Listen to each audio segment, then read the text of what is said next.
Welcome back to another episode of the Twin Elements podcast, proudly presented by Venture Hunting and Outdoors. If you're like us and passionate about hunting, spearfishing, and many other outdoor-related pursuits, with an eagerness to fast-track your learning, then this is the podcast for you.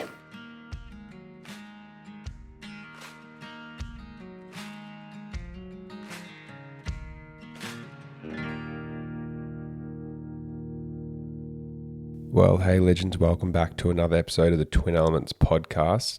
This one's for you if you've ever had dreams of chasing the mighty speed goat across the Great American Plains. We are talking about pronghorn, we are talking about antelope. We're going to be continuing our US-based mini-series where we're talking to Austin Atkinson from Huntin Fool, breaking down and showing you guys the opportunities to hunt each different species in particular states. So this one, we're going to be talking about pronghorn. We're going to go through each state, talk about, which states are the trophy states, which have great opportunities to go and just chase a pronghorn, add one to potentially a deer tag or an elk tag, and what the draw opportunities are like. We'll then jump into our FAQ section where we answer your listener questions. If you have an FAQ, please send it through to info@twinelements.com.au with the subject line FAQ. Or equally send us a message on Instagram at the Twin Elements account, Doumtsis Outdoors or James Doumtsis Outdoors. We'll jump in.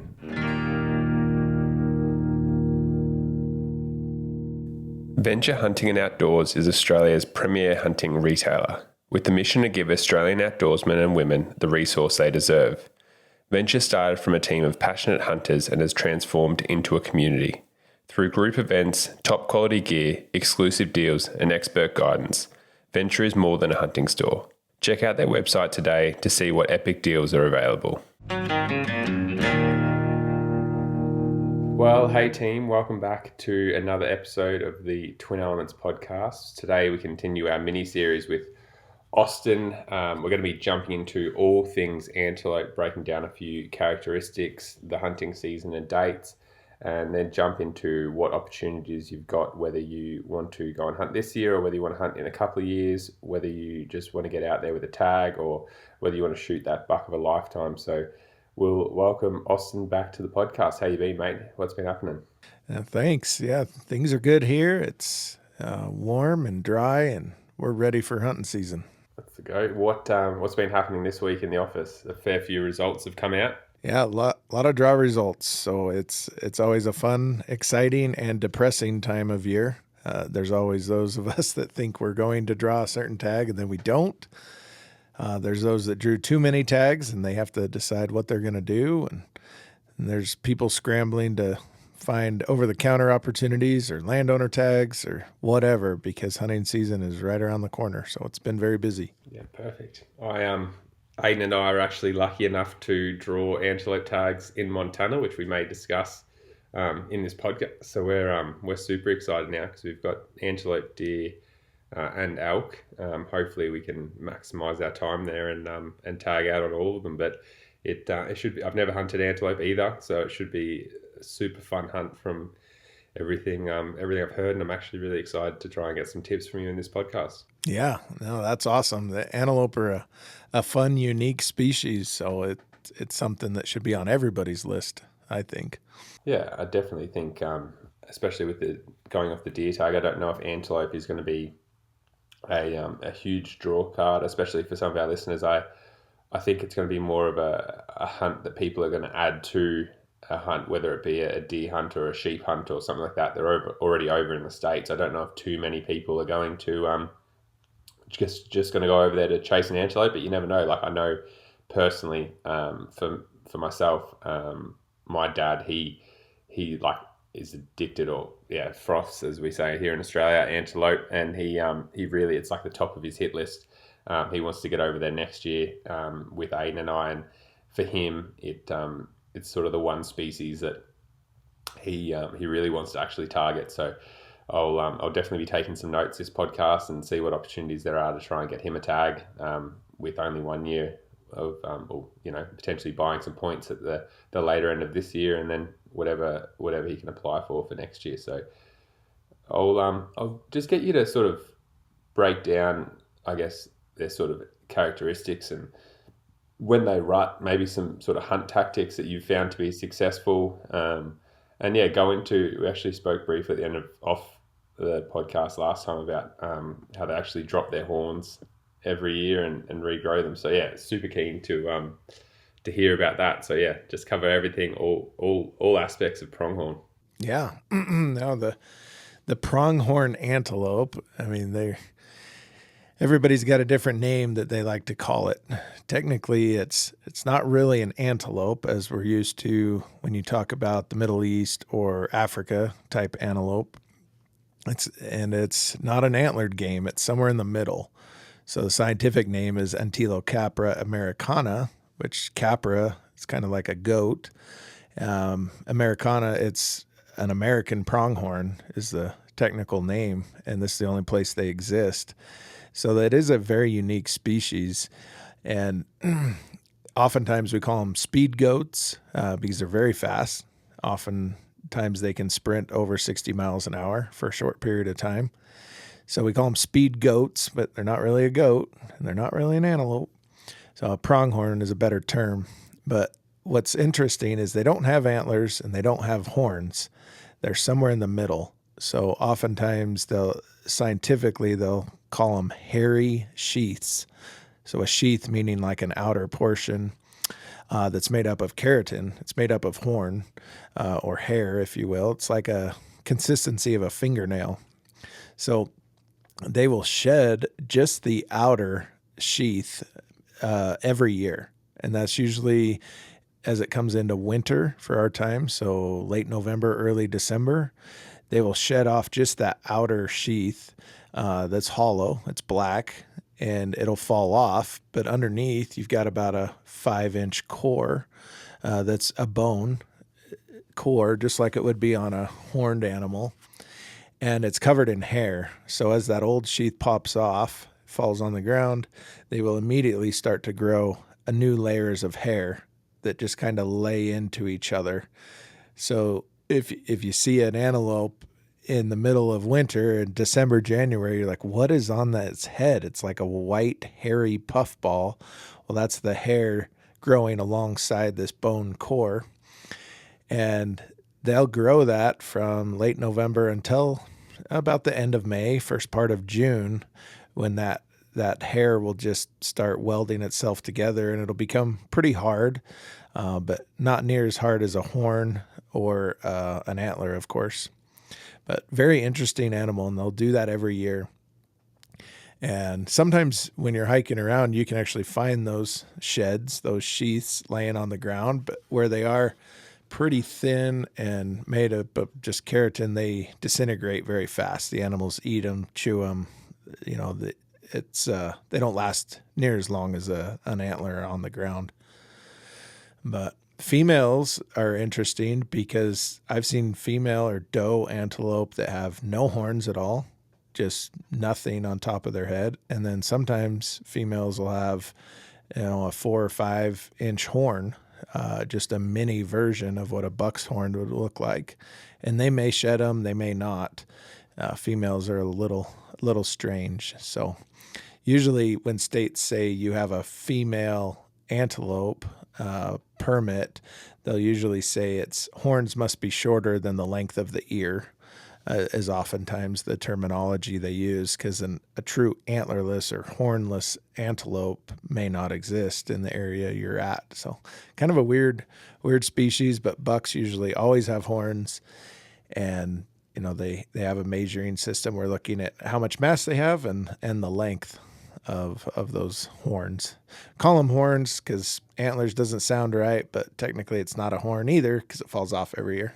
That's absolutely incredible to I've realized they fell off, but I just never really dived into the biology of it. Do they, having said that then, because they're so almost fragile, I guess, do you often like they obviously, I would imagine they use them as a defense mechanism with like coyotes and all that type of thing. Not that I think deer do very much anyway. But do they actually do they actually fight with their horns like during the rut and stuff like that? Yeah, they fight.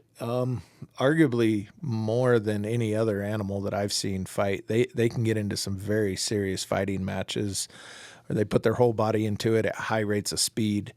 And most of the time in the rut, they will break their horns. They'll break the points will get broken off. Usually from fighting, and then their prongs or the front protruding point on the front side will break off, or a portion of it. It's very, very common to break them off. Sometimes you'll even see an antelope that's missing an entire horn where they've hit so hard with another buck that they've popped their horn off. So yeah, but next year he may grow back perfect again. So it's not like a sheep or something where if he damages it, it's never growing back. He'll grow it back the next year. So kind of an interesting animal. Wow, that oh yeah, that's so interesting from a point of like it sounds like they've just got a little bit of everything and just mixed it together in this vast little cute prairie animal that sprints around fighting aggressively and yeah, not a sheep or not an antelope, not a goat, just everything put into one. So um, with their with I guess when do they mainly rut? Because I know like our hunt dates start in Montana from like August 15th. Do they are they more like a deer where they're in sort of October November, or are they more earlier like an elk? When do they rut? Yeah, it's pretty similar to other antlered animals in that after they're finished growing their horns, that they're going to rut, within a month or two after that. So most of our rut that we see here is late August to mid September, is kind of when the bucks are. They like it when it's warmer. They don't wait till winter, so they will rut earlier. In Arizona, southern country, we see the rut like that mid to late August. A little further north here in Utah, Idaho, we see rut, early to mid September. Is when they're fighting, and they're very territorial. They will run themselves just until they're sick, because they use their legs. They're focused on their eyesight. They live in typically open country where it's windy, so they can't hear very well. They don't rely on that. They just rely on their eagle eyes, and they can see very, very well. So during the rut, a buck will herd up a group of does, and he'll just chase them all over the place, running off other bucks, running off coyotes, and trying to keep his does herded up. And then he'll get his butt kicked for a few weeks. And then late season, some states will allow you to hunt into November, early December, and you run the risk of shooting a buck then that the horns will just fall off when you go up to grab it. They've started to break loose, and I've seen guys shoot them and go up and grab the horn and rip it right off the core, which they do pop off pretty easy. It's not like when you clean an antelope's skull, whether you boil it, simmer it, macerate it, however you get the horn off, once it pops off, underneath is a whole bunch of fresh hair and flesh stuck to the core, and you have to clean all of that off and carve it off. It's like meat underneath. And then you can take the hollow core or the hollow horn and put it back on the core, usually with Bondo or some sort of adhesive to fill in the open area. But yeah, very, very interesting. When you see an antelope skull with no horns on it, it looks a little funny. Yeah, I imagine we have like tar, not here in Australia, but tar and chamois, which are obviously goat species in New Zealand, and I imagine it's similar to them where they've got sort of a little base. Oh, he's just pulling out a little demo model off the shelf here. Um, yeah, cool. Yeah, so he's just taken off.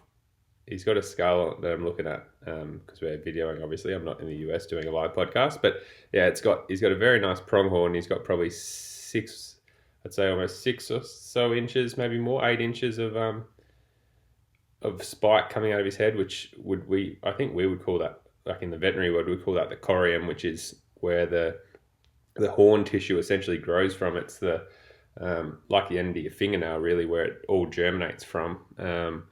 And that's, yeah, by the sounds of it, where all the hair and everything is produced. And then I'd love to see, because you never really see photos of them in the cute little fluffy white hairless stage with no horn. Normally you see them when they're all hard running around. I want to see the puffball stage. I want to see the winter, like, 16-year-old fringe stage of the pronghorn. No one ever talks about it. It's kind of weird, and typically it's in the middle of winter, and when people see them, they say, "Oh, that's just a bunch of does running around, a bunch of females." Well, they might be bucks. You just can't tell. They got a little white horn at the top, where you say, "Oh, they're just young. They're just little guys," but they're not. They're just gonna grow over the next few months. Bringing target precision to hunting camp, Option Archery makes specialist gear. Their quiverizer is one of our favourite bits of kit. This stabilizer combined arrow quiver is extremely unique, cutting weight with its clever 2-in-1 design. The Option sights are versatile in this regard also, offering both a single or multi-pin sight housing within the same sight. Shop their products today. So with the seasons, are most of the time bow and rifle and muzzleloader or whatever else, are they sort of targeting them during the rut, or are they mainly, are they mainly sort of later season hunts after they've finished rutting? How does the seasons normally look in these states? Yeah, a lot of seasons start earlier, with bow seasons being available in August. Some states like New Mexico, Arizona, they'll do their rifle, muzzleloader, all their hunts in the month of August when it's very hot and dry. Doesn't matter too much. It more so turns into what's the terrain like that you're hunting in? Is it going to be muddy? Is it going to be rainy or snowy if you hunt them too late? I don't think there's too much science behind the month that we hunt them, knowing that there's typically plenty of bucks to breed all of the does. You just want to hunt them when their horns are fully grown. So anytime August and beyond, you're fine. You're in the clear there. But every state's got a little bit different management on how they like to hunt them. Some states, we'll talk through which are the easiest states to get tags in, or the best states for trophy, down to some of the more difficult ones. But where they are so different, it's kind of a sought after trophy species here in the States. Yeah, it's something you can hunt every year, every other year, pretty easy. But it's also something that people will wait a lifetime to get a really good tag so that they can shoot a big one, where a trophy antelope is highly sought after. Really? See, that just shocks me for someone like I have no affinity. Like, I'd always love to hunt them. They seem like a super fun hunt in terms of, you're more like, I don't know, hunting out the back of a truck, just sprinting with a small pack around the place, trying to or maybe even use the decoy or something like that. But yeah, I don't know. Whereas when someone says, yeah, shooting a 200-inch mule deer and waiting 25 years to draw that tag, I get that. When you say it takes 20 years to draw, or I don't know, you didn't say a number, but I'm assuming it takes quite a long time to draw these antelope tags. See, for me, that just blows my mind. But obviously, that's the beauty of hunting. Everyone's got their own preferences, and their own style, things they want to accomplish. Power to them. But that's, for me, because I'm actually accumulating points, and that's sort of something that we want to obviously we'll break down a bit more later on. But is it worth accumulating some of these points? And what's it? You say a 200-inch deer, for example, is that thing that a lot of hunters have in their mind, a 350-inch bull elk. What's that? That next level benchmark for an antelope? Sure. A couple things I'll touch on there is, one reason why I think they are highly sought after to hunt is, they're a little bit easier to hunt. They're typically in the rolling hills. They're not at high, steep mountains. They can live in the mountains, but overall they're a prairie animal. They like open spaces. And if you look, James, at all the animals we have here in the States, deer, elk, whitetail mule deer, everything, they're all a little bit boring as far as the animal coloring, the hair, the pattern on the animal. Think about it. An elk, he's brown, he's yellow, he's kind of boring. Deer, he's gray, he's just boring. But an antelope has the cool face colorings, patches, spots on their neck. For an American species, it's very exciting. We don't have a lot of the cool animals like Africa with stripes and spots. And so in the United States, it's very unique as far as how pretty they are, how different they look. Yeah, they yeah, but then for me, like they don't bugle like an elk. You know what I mean? Like there's not that like screaming bull. No, no, Like that's hard to replicate with an antelope, you know. So it is. It is. But here's what the naysayers say. An elk, a bugling elk with a bow is not that hard of an animal to kill. Now hear me out. He's got his defenses down. He doesn't really care. He just wants to look for the ladies. It's a big target. He'll allow you to get pretty close. So a lot of bow hunters say an elk, it's fun to hunt, of course, don't get me wrong, but it's not that hard to kill an elk with a bow. But an archery antelope, spot and stock, not sitting over a water hole, but true spot and stock, is very, very difficult with a bow. They just don't let you break that 200-yard barrier very easy. It's wide open. I've tried personally all sorts of different tactics, from painted decoys, cattle decoys, pop-up blinds, moving around. Like, we've all tried crazy sorts of things, knee pads and gloves to crawl through the grass. Like, everybody's tried something different to get close to these antelope because they have magnified vision. They have very high resolution. They can see very good. So it's very difficult to hunt. And I think that challenge is what pushes some people to say, I really want to shoot a big antelope, just because it is difficult, especially with a bow. A rifle, long range rifles we have nowadays, it's not very hard. It's more of just selecting to find the big one. But how good an eyesight are we talking? Like, are we talking like you're crawling in the grass and sort of pop your head up at 300 yards and it's like, oh, Austin's back. How's it going, mate? What's happening? Haven't seen you since yesterday. Are we talking that good or what? oh yeah, they've got you pegged. Any tiny little movement, they've got you pegged. And, they may tolerate you for a few minutes, but once they decide to get out of there, it's not like they run behind the next set of trees and stop. They'll run a half a mile or 2 miles away, and just for fun. They run for no reason. So it can be very, very frustrating to spot and stalk an antelope. Yeah, right. So I imagine most of the time, because that's the thing, I guess, like that final moment with a bow too, like you're just the drawing back. I'm assuming most of these shots are going to have to be, like, they're quite a small animal, so most of these shots are going to be sub 40, 50 yards, which for me is personally a long shot in itself on a small target. But you've got to draw back, which you're pretty much saying, like, with a limb that's upright sticking up out of the grass, and you've got to clear that, being like, yoo-hoo, hello, I'm over here. Yep, just crawled all this way for nothing. 99% of the time, they will not tolerate that. So a lot of the successful stalks in open country, you've got to have some bushes to hide behind, or you've got to have a little cut, a little draw that you can crawl down, draw, and then come up on your knees. But man, their eyes sit so far on the side of their head, they can virtually see everything, coming, even if they're not looking your direction. Yeah. So their peripheral vision is really good as well. Then, like, if you like, so when's your opportunity to draw? When they put their head down, essentially. When they put their head down, if they're looking straight away, that's ideal. But it's pretty tough to get by with anything. You may be able to get him in a group with does where the does maybe catch you, but he doesn't catch you, and he'll give you just that extra second, 2 seconds to get the shot off before they bolt. But you see most bow hunters will end up sitting over a water hole in a ground blind, just for higher chances success. They live in the dry open desert, so oftentimes water holes are a good source to ambush them, and they'll come in to get water every day.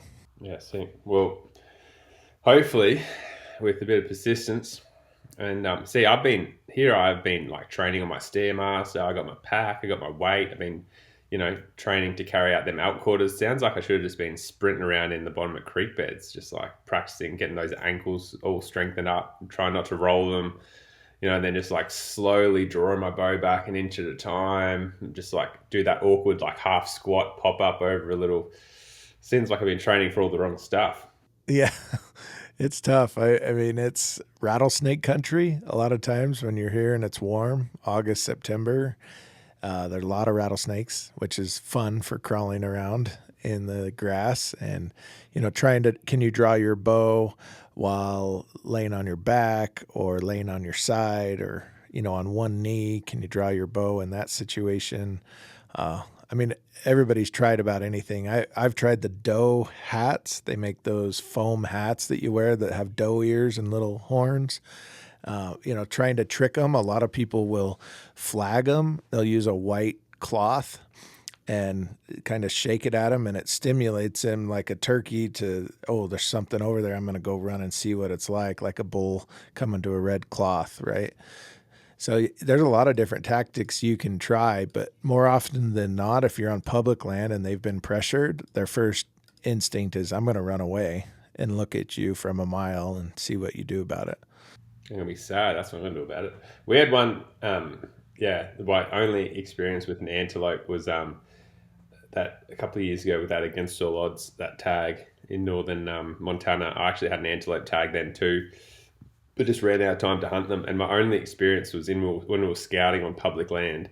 We we saw an antelope, which we just did not expect. And because the season dates are obviously earlier in Montana, I was like, oh, I got a tag. We should like go and go for a stalk on this thing. And like we were in the car when like we'd seen it and it'd sort of run. And then we got out of the car and this thing was like, ages away. Like it would have been at least a mile to a kilometer. Like, you know what I mean? Like far enough that you'd think for anything else, it would be. And here's this thing just sitting on a ridge, like sort of obviously irritated and stressed, just doing like circle work almost, just like walking around, looking at us, like, do I run? Do I go? And I'm like, mate, you just need to relax. Like, this stress levels aren't good for you. You need to just settle down, go back to feeding. And he ended up just taking off over the ridge. We probably made it like 200 meters out of the car. Like we'd actually got out of the car and then, which he probably saw. But I was hoping, I'm like, if we can get into this, into this sort of little gut, I guess, or gully, and then cut all the way up, it was going to take us in pretty close to where he was. And we got to the first little area that we could check in on him and just saw him with his little bum walking over the ridge, never to be seen again. So, but it should be a fun how it goes. So hopefully this time we can be a bit more successful. It sounds like it's going to be an awesome, fun little hunt anyway. So hopefully we can get it done and capitalize. I think it's more we'll definitely be targeting them, but if we see them as well, we'll put in stalks. But they're probably coming secondary to elk and deer, I imagine. But depending on time or like that, depends on how much time we put into them. Yeah, that's what's nice about hunting antelope is they're target rich. Anywhere you go, you're going to see them. Most places, it's not like you're just looking for the animal. It's usually, how am I going to get close enough to the animal, and is it one that I want to shoot? That makes it more enjoyable. Yeah, well, I think for us, at least for me, coming from I use South Pacific and just lump us and New Zealand together. But that's the incredible thing. Like it's not often driving around that you just see deer, for example, or pigs on the side of the road. Whereas because of your hunting systems and everything over there, like it's nothing to go and just be driving around and see mule deer and see, even the odd elk and see antelope. Like just when you're like driving in to go do the groceries, you're like, oh, there is 20 antelope sleeping in that hay paddock right there. Whereas like I've never just like driven somewhere. It's like pretty rare to be like, oh, there's 20 red deer or 20 fallow, or, the other day I actually did see some deer down on the coast, but that was like, I was looking up on a mountain, like in this little cut, and I was like, holy shit, there's some deer up there. But, like I was not really intending to see them and all the rest of it. Whereas like, down there, it's just like, oh, got to try and not hit the mule deer and the little fawns on my way into work this morning. Like, it's just a whole different world with hunting pressure and everything. It is. It's a good add-on species. So you asked the question, should I apply for antelope? Should I build points? If that's not your target species, I would always say add on that species, meaning if you're already applying for deer and elk or something in a state and it's just a marginal cost to add on antelope, yes. Examples of that would be Arizona or Nevada. Arizona and Nevada have great antelope bucks, big bucks, trophy size bucks, but very difficult to draw. Arizona is just as hard to draw an antelope tag as a bighorn sheep tag. It's very, very difficult. But should you pay $15 to put in? Yes, you should. It's only $15. You throw your name in the drawing, and if you get lucky, it's great. It comes down to just how many tags are available. Arizona being one of the lowest, like 500 total tags a year for antelope, and Wyoming being the highest at over 30,000 antelope tags per year. Antelope in Wyoming, it's just a factory. They breed like crazy. There's lots of habitat, and Wyoming's my number one state for those wanting to hunt antelope.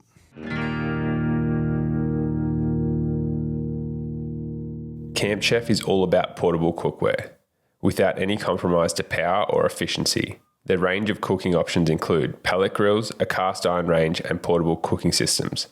For better food in the bush or at home, head to their website to check out the complete range today. Yeah,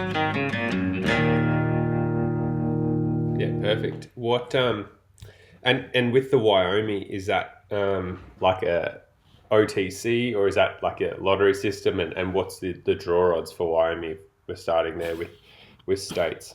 Yeah, I think even though they're there's herds you can hunt in most of the western states, antelope, outside of one opportunity in Colorado that's true over-the-counter archery, all antelope tags are by a draw only in all states. So you must go through the draw to draw an antelope tag in Wyoming, Montana. All of these we'll talk about. You have to draw a tag. Now, it might not be very difficult to draw a tag. You may be able to draw it every year, but they do manage them very carefully with a limited number of tags. Even in Wyoming, with 30,000 tags, they're very separated by each unit, season, and that's how they allocate them in the drawing. What compared to I guess one last question before we keep going states, like compared to a public land elk hunt or elk tags where they normally talk about 10% success rates and stuff on these hunts, what's because you were doing the comparison of like how hard antelope are to hunt. Do you know what the percentages are of being successful are on an antelope hunt with archery? Is it pretty similar with 10% or less than 10% or higher? Or man, on archery alone, that's a good question. I mean, because typically on rifle or any weapon antelope hunts, we always plan for 70 to 90% harvest success. It's very, very high, and anything less than that, we're a little worried why it wasn't higher. But when you go to archery, man, so much of that depends on who has the permit, how serious are they hunting, can they, sit water over a water hole, are they just spot and stock hunting? I mean, most of the time with archery, it's under 40%, under 30% kill on most hunts. When you talk Wyoming, all the tags there are just rifle tags, and then you can hunt the earlier archery season or the rifle season, so it's harder to tell their success rate. It's not separated out, but it's still pretty high when you talk about the limited number of tags. It's not like an over-the-counter elk tag where everybody's going to go do it and there's just not enough elk. Typically, there's enough antelope for everybody that gets a tag. They're just more difficult to hunt. So yeah, we've jumped into Wyoming there, applying there. Is that somewhere where you'd be accumulating points as well in Wyoming, or is it more, I think I've got a couple of points in Wyoming, so might need to take notes here whether I should cash them. And I think next year I should be in Wyoming hunting elk, so maybe I will cash those points in for antelope too. But what, is there any, is it worth accumulating points in Wyoming for antelope? Have they got big ones over there, or is it more, potentially just accumulating points so that when you want to go and hunt an antelope, you're going to get a tag as well, I guess, as part of a hunt strategy you could be looking at. With Wyoming, it's mostly a preference draw, meaning you have to have the points necessary to get the permit. So I tell everybody to buy points in Wyoming. They're $31 every year to buy your point. That's a pretty cheap investment. And you say, what year should I go? Well, whatever year you want, you look at how many points you have, and then you pick a unit that draws with that amount of points. So there's not too much of a random element of the draw. If you have 5 points, you look at the units that take 5 points to draw, you look at the amount of public land, and then you get the tag and go. If you have 10 points, that opens up, new units that you can go to that have higher trophy quality, more public land. But if you don't have the points necessary, you're drawing dead or your application is wasted. So you might as well put in for a unit that you can draw. But yeah, there's no reason if you're doing elk or deer or anything in Wyoming, if you want to hunt antelope someday in the future, definitely build points for that every year.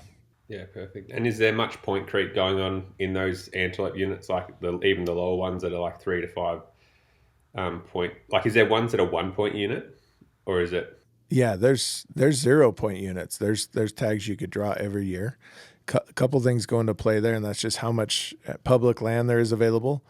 And we're not seeing too much point creep. The biggest thing there is the amount of tags, and that goes up and down based on the winter kill. So Wyoming has a bad winter, like we had 3 years ago. It comes in and it kills off 50% of the population. Antelope just cannot survive the snow very good when the snow gets deep. So it takes them a couple of years to bounce back. And so when the tags increase, we'll see easier draw odds. So it's not creeping up where it's so far out of your way. The biggest thing there that they changed recently is they have 2 splits of draw applications. One is a $340 license. It's called the regular draw. And then the special draw, same license if you get it, but it's special because you paid 4 times as much money. So you paid $1,200 for the same tag, and that gives you better odds.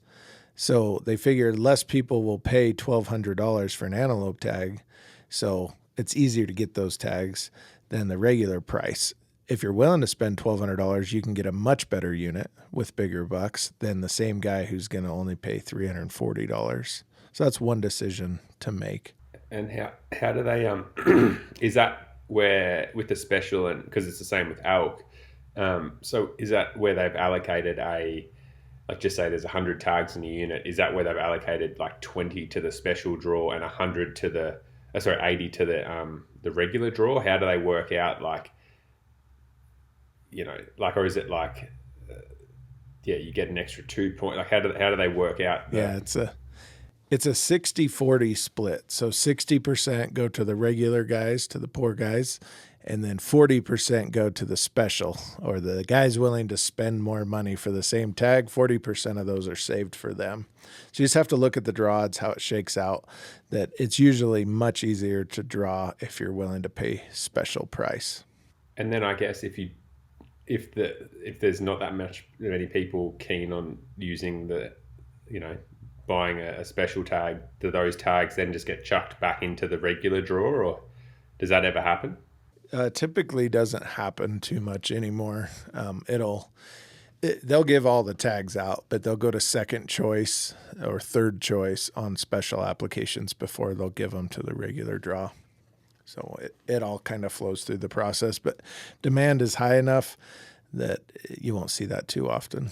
No, cool. So what's the next state after Wyoming for getting a tag? Yeah, we'd go right next door to Montana.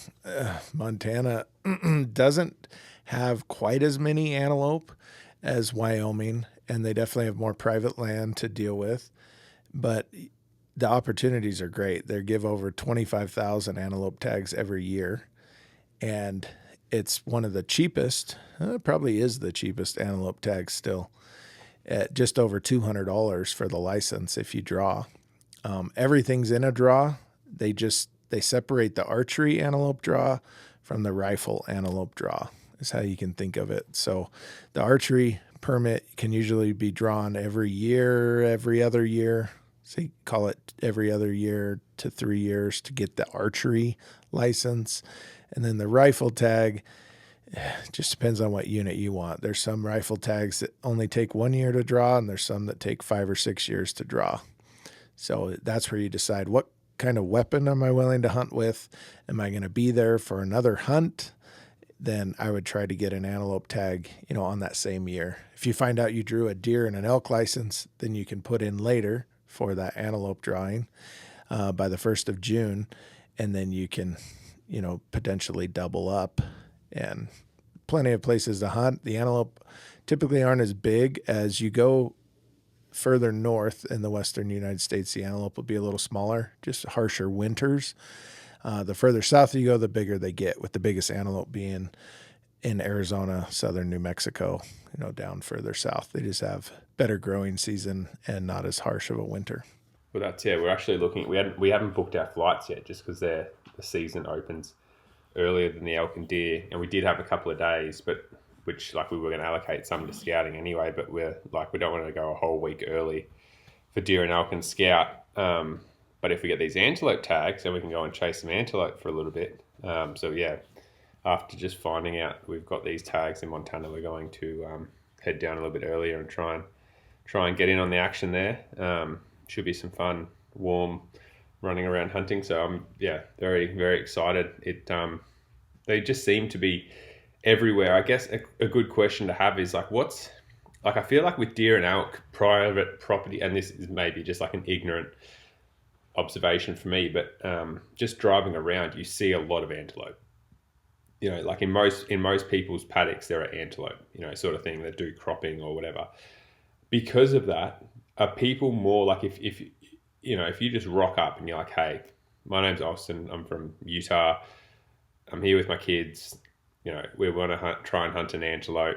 We can see that you've got 50 in the 5Ks of, or whatever 5Ks of roadside that I just drove. Can I come on here with my kids and hunt? What would most private property owners sort of say to that? Are they still pretty closed off and not really welcoming the competition and other hunters? Or because they're just so many, compared to elk, I'm not seeing elk just sleeping on the side of the road, for example. I understand, that there's not that many, but I mean, it depends. I also don't want to shoot the biggest antelope. I just love to shoot a antelope. So I guess maybe there's that trophy potential competition too. But what's the chance of getting on some private to hunt some antelope? Most of your chances are much higher than for deer or elk. Most ranchers that have their fields and their agriculture crops, they despise antelope. They typically won't leave their fields and go to the mountains at all. They'll just stay there and eat all of their hay, eat all of their crops. So you usually have a better chance of knocking on doors. And in Montana, same with Wyoming, they have a lot of their hunter management areas or walk-in access areas where ranchers have said, hey, my lands are open, sign in on the box, and you can walk into my area. Those are very common across agriculture stuff in Wyoming and Montana, just to get hunters allow access. And the state will actually pay them based on how much utilization there is from hunters going on their land. So yeah, I would say that's why antelope are more tolerated, is because we have hunting programs to get people on there to hunt. Yeah, which is incredible, and I'm very jealous of it. It's something we don't have here in Australia, really. But I was hoping that was going to be the case, because I just, like I said, just driving around, you'll go from out the back somewhere to go, and you drive through the lower country to get to the shops or whatever. And you just, 50 meters off the side of the road, oh, there's a buck just bedded, chilling, pull up, take some photos, does not care, and then, you'll be going through and you'll just see this mob of 15 to 20 does just sitting there on a crop, and you're just surely these guys are calling farmers to come and shoot these things. Because I know if we had deer just sitting on an oak crop, if we had deer in Australia sitting on an oak crop, or pigs destroying a sorghum crop or something like that, or roos destroying a crop, we get in there and eliminate the problem, put it that way. Whereas there's not much you can do. If you see 20 elk on a crop, you're just thanks, mate. They're just sort of stuck with what they can actually do, I guess. But yeah.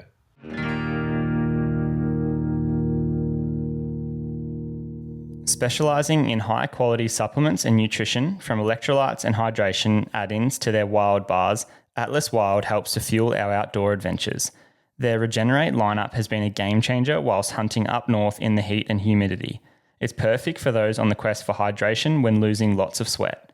With grape, lemon lime, blue raspberry, and orange flavours, there's something for everyone. Another favourite of mine is their Fusion lineup. It's my go-to for rest and recovery towards the end of a day. It's perfect for a big pack out. Now available in peach iced tea and lemon lime flavours.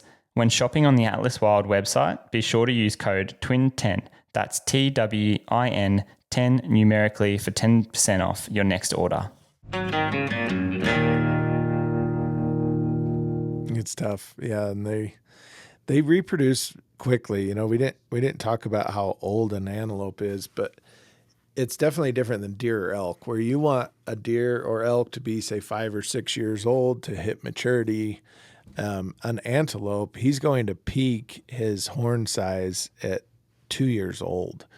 So oftentimes a 2.5-year-old buck or 3-year-old buck is a very big buck, and he'll actually regress after that. He may grow a little bit of mass, but he's not going to grow much length. If he may lose length. So we've done a lot of studies recently, Fish and Game, and they've actually lowered that management age to where they're managing for 2-year-old bucks on most of the landscape. They grow their horn length very quickly, and it's oftentimes you can shoot a Boone and Crockett buck that's only 3 years old. So it's half the age of deer, a third the age of a big elk. So herds can rebound very quickly. We're not so scared of shooting too many antelope because they reproduce quickly and they come back. Just 2 years later, you could be looking at big bucks again. See, that's wild because you'd think with every hunter stuffing up a stalk, that's where they learn, okay, no, I don't go into the white flag, and I don't trust the cute little ears coming through the grass because it's not actually a doe, it's Austin. And, all these other all these other features where you've got this disproportion where it's okay, he has his biggest horns when he's the dumbest, which just is that's so, everything about these creatures are just so unique, aren't they? Yeah, that's crazy. Whereas you don't see elk, elk starting at 400 inches when they're a spiker size and going backwards. Yeah, you shoot that big old gnarly buck, man. It's going to be 20 inches long and as thick as your leg. Yeah. It's definitely more similar to a goat. A mountain goat will do similar. He'll grow 70% of a mountain goat's horn in his first year and a half.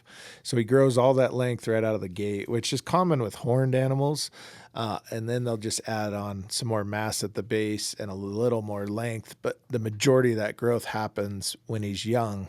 So the conditions of the feed really affect how that animal's going to end up. If his first 2 years of life is his best potential, after that he's just kind of junk. I wonder if people in Australia, we have feral goats which are half wild, half domestic. Some people muster them when the conditions are right and the price is good, and we ship them normally to Europe, we ship them to for meat, or we also a lot of Arab countries and stuff like that for carcass and everything like that. There's huge markets there for them. So I wonder if it's the same here, where we've definitely never put the money into studying horn development and how it grows. But just from a hunter's observation, they definitely grow significantly. The young billies in the first couple of years, and then it does really slow down from there. So I'm assuming it'd be the same where nutrition in that first couple of years is going to be key to whether they become 40 inches is the thing that we talk about here in Australia, whether they're going to reach that 40-inch mark or not. But what would be, so is there anything else to add on to chasing one in Montana, or do we want to move to the next state? Not really. I think that best opportunity there, like we said, is the archery only permit. That's pretty easy to get, $200, and definitely add it on if you're going to come to Montana for anything else. Like you say, the August 15th is the opener. So it opens early, and you can hunt before your elk hunt, during your elk hunt, after, whatever might happen. Who's next on the chopping block? Where are we heading to next on this I'd Antelope Roadshow? start coming a little further south to Colorado. Colorado is the only state that has true over-the-counter antelope opportunities left, and that's because it's archery only, so it's a bow hunt, and you can hunt about 70% of the state is open, most of which has grasslands, more open prairies in the eastern portion of the state. Yeah, there's private land to deal with. You may have to, bounce around private access. You may have to ask for permission, but it's definitely a viable hunt to hunt antelope. It's going to cost about $550. So if you compared Colorado straight across to Montana, I would probably try Montana first, but it's another chance. Maybe you're going to Colorado for another hunt and you want to go explore and chase antelope. It's true over the counter. You can just buy the license when you get there to the state. You don't have to draw. Some of the better units that have more public land or the rifle hunts in Colorado, you do have to draw. So you're going to have to apply in the drawing. And they do have a point system where you're going to have to build a few points. So it becomes a little more of investment. I would only apply for Colorado antelope if you were already doing other species there, deer, elk, whatever. Then I would add on antelope. It's worth the $10 to add antelope to your application. But if you're not applying for anything in Colorado, I wouldn't do it just for antelope. Yeah, perfect. Um, who's up next? I wanted to mention, like you said, 200-inch mule deer, right? Like you said, that's like the holy grail, like everybody's dream bucket list, whatever. And for an antelope, it's usually about that 80-inch mark is what everybody's looking for. 80 inches, 82 inches. And they measure antelope much like a sheep or a horned animal. It's length plus 4 circumference measurements plus the length of the prong, that front protruding portion. And you don't get a spread credit. There's no inside spread, outside spread, nothing, because antelope can be all funky in their horns. The horns are removed from the skull. You can measure a horn without a skull, right? Because it's just based on the length of that black sheath, not so much where it comes out of the head or anything. So usually that 82-inch mark is what most people are going for, just to give them a judge of what they want. And all these states can produce that. Colorado struggles out of the ones we talked about so far at producing 80-inch goats, just genetics, feed, everything like that. But any state can produce a Boone and Crockett quality goat or Pope and Young goat if given the right circumstances. Yeah, I like. I'm not gonna lie, those demon Hellboy looking ones that like come out on a 45. They're like, rather than just being straight up like an ET alien, Yeah. they're like sticking out like real on an angle. Those are pretty cool looking. So yeah, they're just unique. Yeah, some people's goal with antelope is to just shoot. Yeah, what they want to shoot is what we call a freak or something freaky. And I know antelope hunters will just drive around looking for something that's weird, a horn that drops or turns sideways or curves back into his head or just something weird. Uh, I don't get into that as much personally, but to each his own, right? Some people just want something weird to put on the wall. Yeah, I'm assuming is that sort of what we like in deer or elk? I guess we call that like velvet damage, where they damage a point or whatever when they're in velvet, and then it's like bent down or whatever. Is that the same with antelope, where when they're in the cute little furry growth stage, they knock it on something and then it kicks out, or is that like the pedicle or the skull plates like on an angle, or how does those like weird conformations come out? I guess. Yeah. I mean, I wish I knew more about that. All the weird ones I've seen, that whole core or his pedicle is facing a different direction. And it looks like he grew that way from the time he was a baby. So I don't know if it's something that's injured in utero or if they could even injure that. That horn, that core is so close to their eye socket and their eyeball and their brain.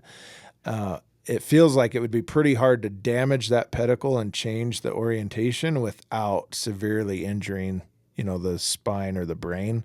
Not like it's not like a sheep where he has so much more extra skull to work with there. I don't know how they do that. I mean, they are just so fragile. Like, this is one of my wife's bucks. This one I showed you earlier. But if you can tell, his whole face is crooked. See how his whole nose like comes to the side? Like, what in the world did that? I have no idea. Was he born that way? I mean, no two antelope are the same, but there's not a lot to work with up in that base area. Like, it's going to damage his eye sometimes if he. So I don't know. That's my final answer. I don't know what causes that. Yeah, sick. No, that's cool. So we've moved on from Colorado. Who are we going to next? I'd go to Idaho next. So they don't have near as much terrain that's good habitat for antelope. They only give about 4,000 antelope tags a year. But it's a random draw. There's no points. There's no building points, no system at all. So if you already have a hunting license, which is about $200, then I would consider hunting antelope in Idaho. You can put in for the draw to try to draw a really good firearm permit, or you can put in for the archery hunts, which are very easy to draw. Oftentimes a guaranteed draw for archery. But I would never tell a guy to spend $200 on a license that's non-refundable just to put in for antelope. If he's already putting in for elk and deer, or he has a bear hunt or something else planned in Idaho, then it's worth it. But until then, I would say go to another state. It's better use of your money. Yeah, no, cool. Appreciate the insight. Yeah, I don't want to waste anybody's money. It's a long ways to come. But if you're already playing in a state or you're already spending the money on a license, then it might be worth it.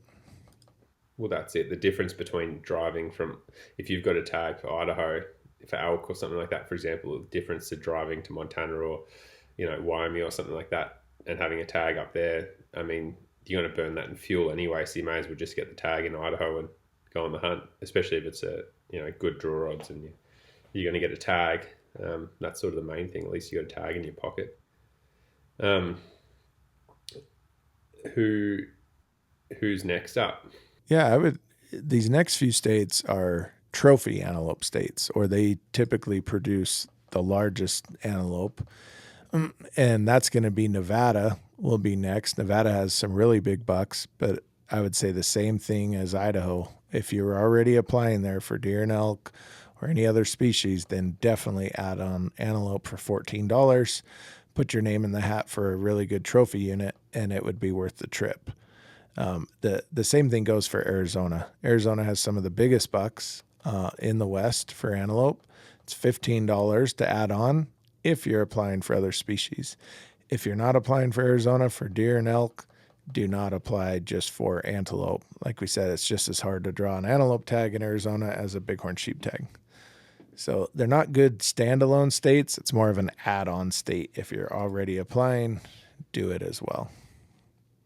Yeah, perfect. And is there, I guess the need, like, is there landowner, like if someone wanted to bypass and shoot a 80-inch antelope, just say, what systems or pathway would you, like, is there landowner tags, or are you better, like, can you just get a general tag and then just go and try and scout on some private, or what would you be recommending there to try and go and shoot a really big antelope if that was someone's dream? Yeah, most states don't have landowner antelope tags. The few that do, the best opportunity out of all of those is New Mexico. That's the state I would talk about next. New Mexico still produces some of the biggest antelope. It's a cheap tag, but there's landowner tags, and there's private land only, over-the-counter tags. So the best way, if you just say, I just want to hunt antelope once, shoot a 80-inch big buck, and be done, New Mexico is your state. You've got to pay for a guide. You got to pay for access, but it's a true, landowner tag or over-the-counter tag for private lands. So you can just buy it and go.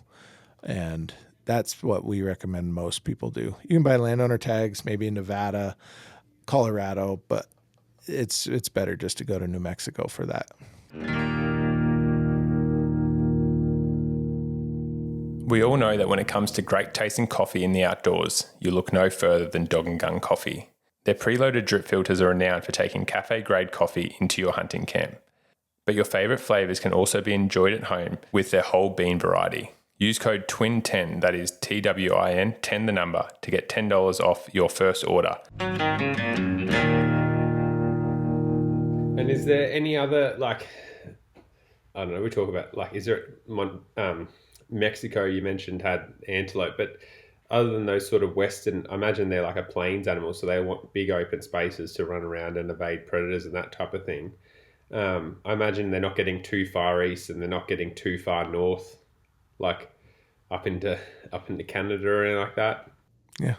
No, they will hunt them in British Columbia, Alberta, Saskatchewan. They will do it. Same thing in Canada. You have to hire a guide to hunt there. Everybody does. So you might as well, if you're going to do that, hunt a different state. I think hunt a state with a little better trophy potential, like New Mexico.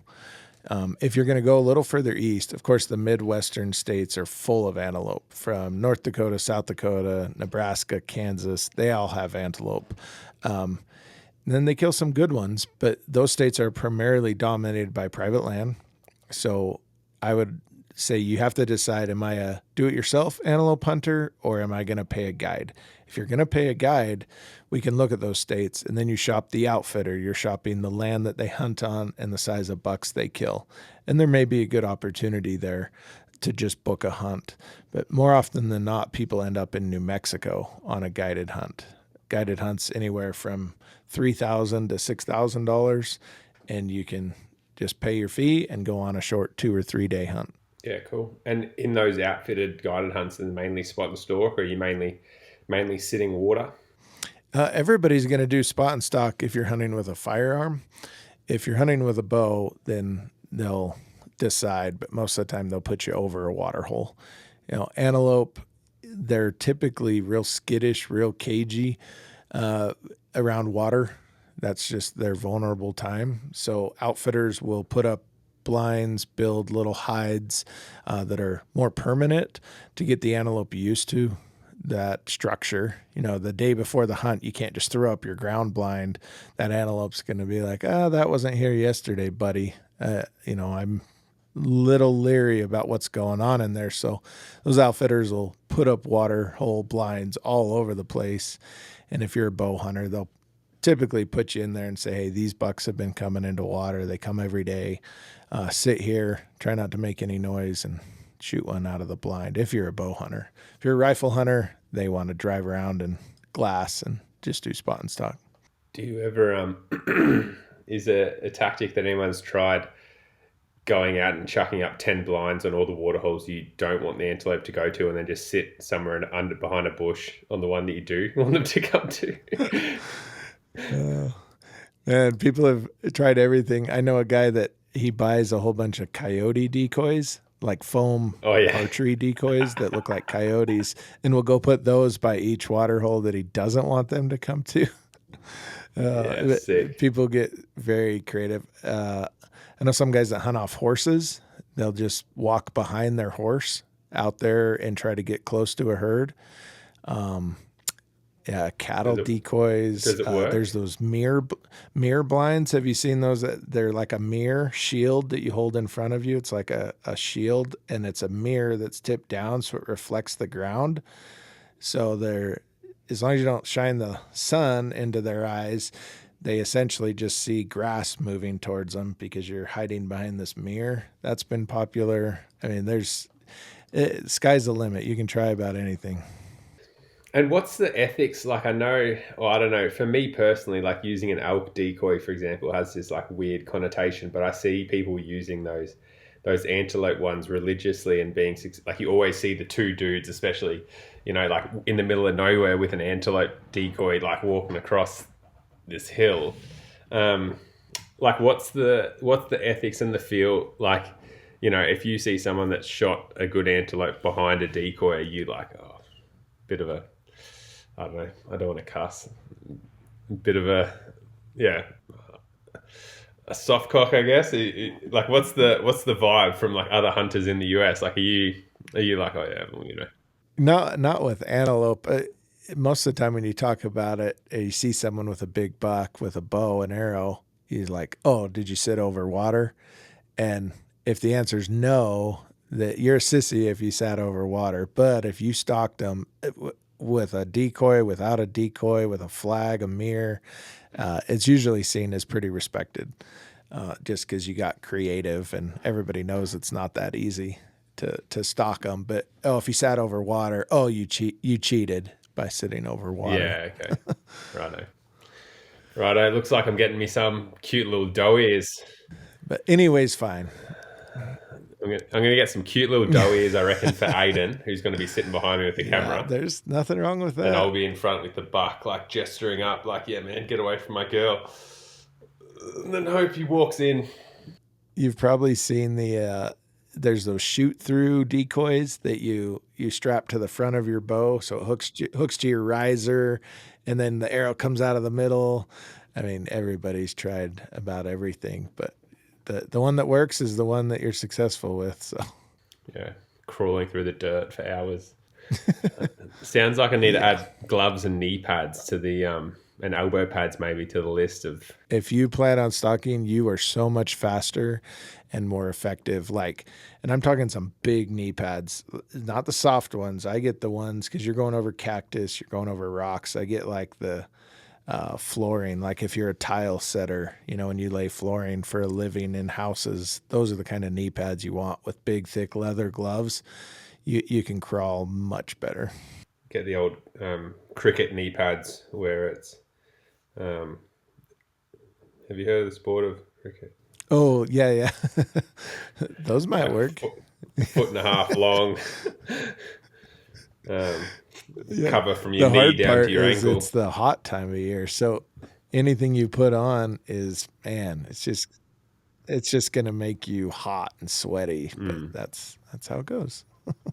No, it reminds me of I went and hunted black buck in Argentina, and it sort of sounds like that, where they're just moving all the time, but there's just like not a lot of cover, so you end up crawling. But the problem is everything is so spiky over there, and we had nothing. So for like months after the trip, I just remember pulling out like what's that little like spot in my palm, and then you'd pull out like a 5 mil or a 7 mil bit of spike or thorn that's just been sitting there festering. That sort of just like pops out like a pimple after you dig it out. It's just, yeah. And same with your knees, like your knees and shins are just covered in these thorns. But yeah, I haven't been back there to sadly chase them, but that was a super fun hunt. At least those things stop and sleep for a bit by the sounds of it. Do antelope sit? Do they stop at all? Like if you see them bed, like how long do you have before they get up and run away from you? Oh man, they will bed, but they like to bed where they can see and where they can see everything coming. And during the rut, it's tough because those bucks are so irritated. They're always up walking around. They don't run for the shade. They're fine just standing out in the open all day. So that makes them tough. Sounds like a fun hunt. Was there any other states or opportunities that you wanted to add in and talk about for Pronghorn? No, I mean, we covered the majority of them. Obviously, if you're going to shop for a guided hunt, that's a little bit different route. And then I would always look at the state you're planning on coming to hunt something else and shop for opportunity that way. Because, Wyoming, I put on everybody's list that's interested in Wyoming. Then all the other states kind of depends on which state you're planning on coming to for something else and set up your hunt from there. I guess one state that we didn't mention that should be close to your heart was Utah. Is there, if you're going over hunting a general tag or OTC tag for elk, is there antelope tags there? And would you be getting an antelope? Do you hunt antelope in your own state every year? No, so everything in Utah for antelope is a draw. So you have to apply in the drawing. There's no over the counter. There's no easy to get tags. We just don't have as many antelope tags as these other states.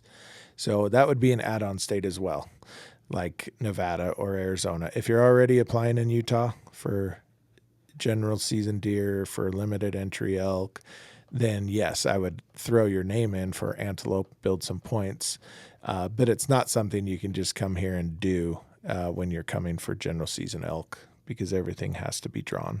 Perfect. Well, hopefully we've given the listeners a bit of insight into going and getting an antelope tag, adding it on to a hunt that they've already got planned, or giving them a bit of guidance if, their trip and dream of a lifetime is just to go over there and shoot a big antelope, what the opportunity is like, and a little bit of guidance on how hard it's going to be with the bow, trying to either convince one of these things to come in and check you out close enough, or how stealthy you're going to need to be to get it done with the bow. But I look forward to the challenge, and hopefully we've helped everyone just get that little bit closer to getting over there and chasing a pronghorn for themselves in the future. So thank you once again for your time, Austin, and we'll catch you on the next podcast in the series. Sounds good. Thanks.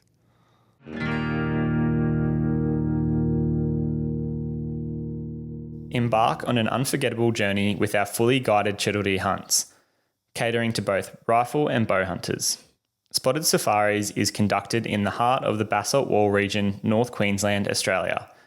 We specialise in catering to all experience and fitness levels of our clients, providing trophy stag chittle hunts as well as beginner focus adventures and meat hunts.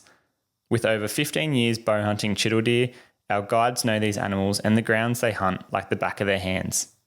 With chances at a mature basalt boar as a bycatch and some spectacular wildlife viewing, there really is something for everyone at Spotted Safaris. Inquire today by emailing spottedsafaris@hotmail.com or simply send them a DM on their socials. Well, that was another unreal podcast with Austin. He is an absolute wealth of knowledge. It's crazy to see how many options there are, and just shows you guys, if you are going to the US, even for a family trip, how easy it is with a little bit of planning, a little bit of guidance, how easy it is to, add in an antelope tag and go for a really fun hunt. We can't wait to actually hunt them ourselves. So it should make for an awesome adventure. It's one of these ones that, you can hunt from a truck.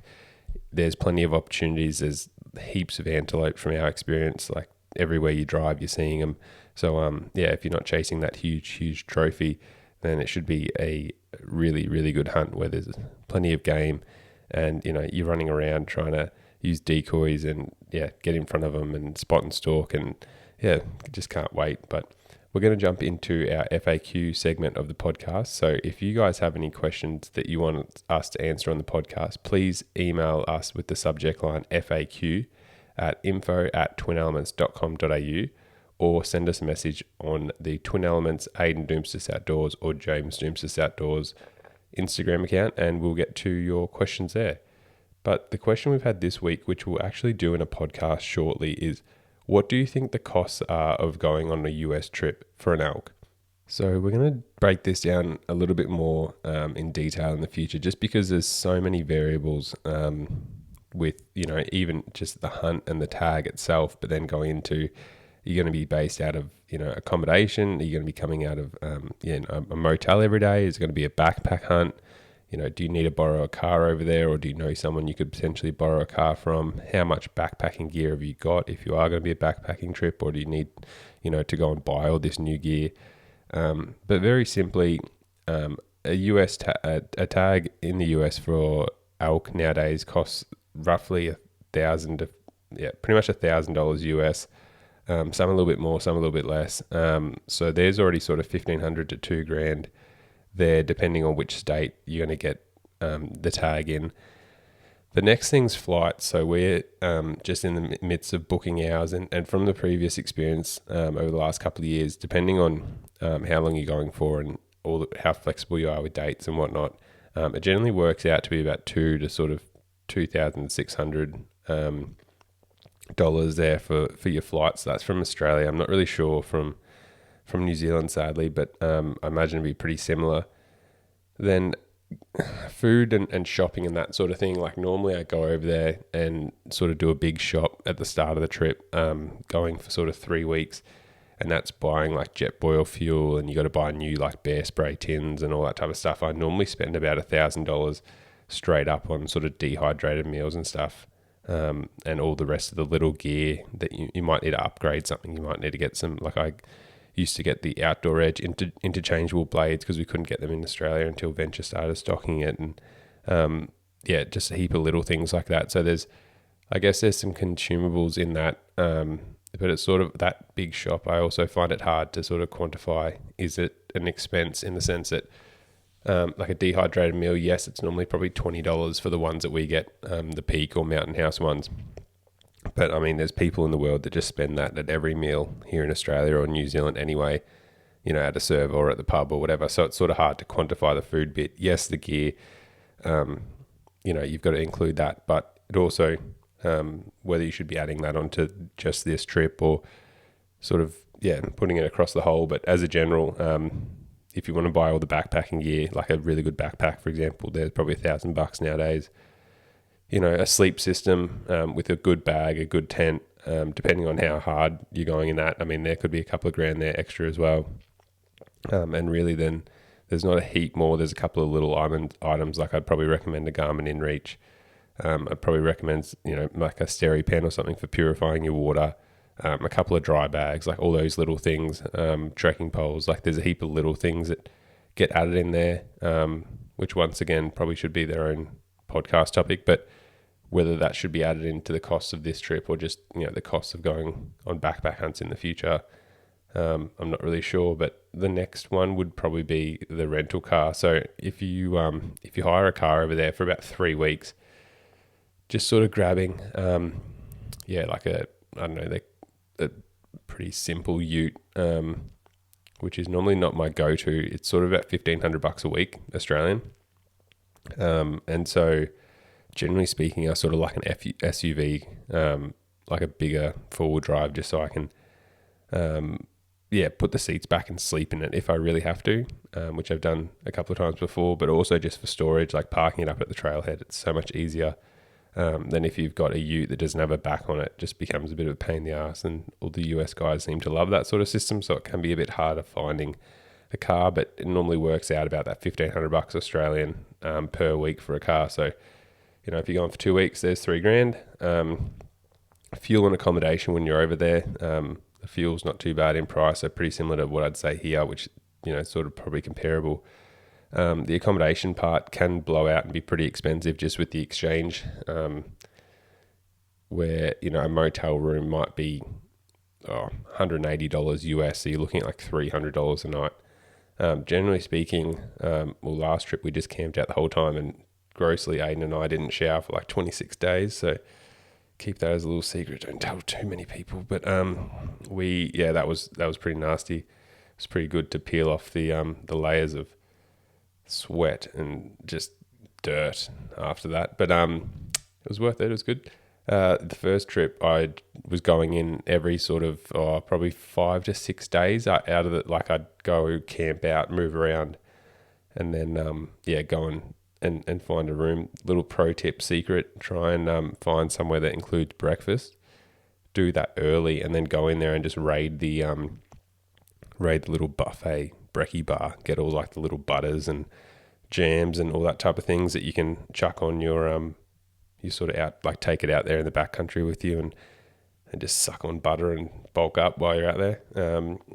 Putting it on croissants and those type of things. But yeah, that was probably good. Probably made it a bit more worthwhile when you could get brekkie and like have a big feed and all that type of stuff, rather than just getting like a crappy motel room for $300. So as you can see though, if you're going to be staying in a hotel room like every night and hunting from there, it does blow out quite quickly. And you almost recommend probably looking into talking to someone and organising a guided hunt or something like that. And then obviously if you're doing guided hunts or staying in motels or doing horseback, like those sort of hunts can really really really quickly blow out. So as a whole, huge variety I guess in how much an elk hunt costs in the US. But I'd probably say for most people that wanted to do like a predominantly backpack trip, and potentially if there was two of you, so you could share the car expenses, like you could well and truly go and do an elk hunt in the US for $10,000 for a couple of weeks,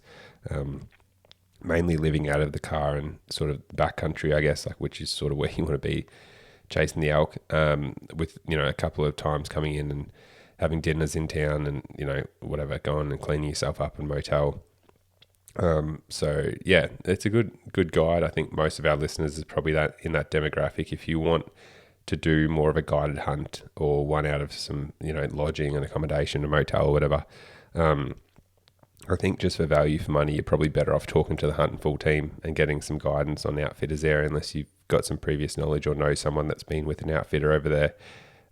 Just because there is such a variable level of experience, and you just want to be making sure that you're going with the right person. So, but yeah, the price obviously dramatically increases once we talk about guide and outfitting and horses and all that type of stuff. But that's a very quick overview, mate, of what it roughly costs for an elk hunt. We'll go into like a huge. This is going to be a podcast topic in the future. So, especially with Aiden and I booking all our flights and trips and stuff now, so we'll be able to share that. Yeah, super detailed, I guess, in a couple of weeks with you guys after this mini series that we're doing. But I just want to have a couple more wrap ups. So we're really, really appreciative of everyone going and buying our prints online, all you listeners.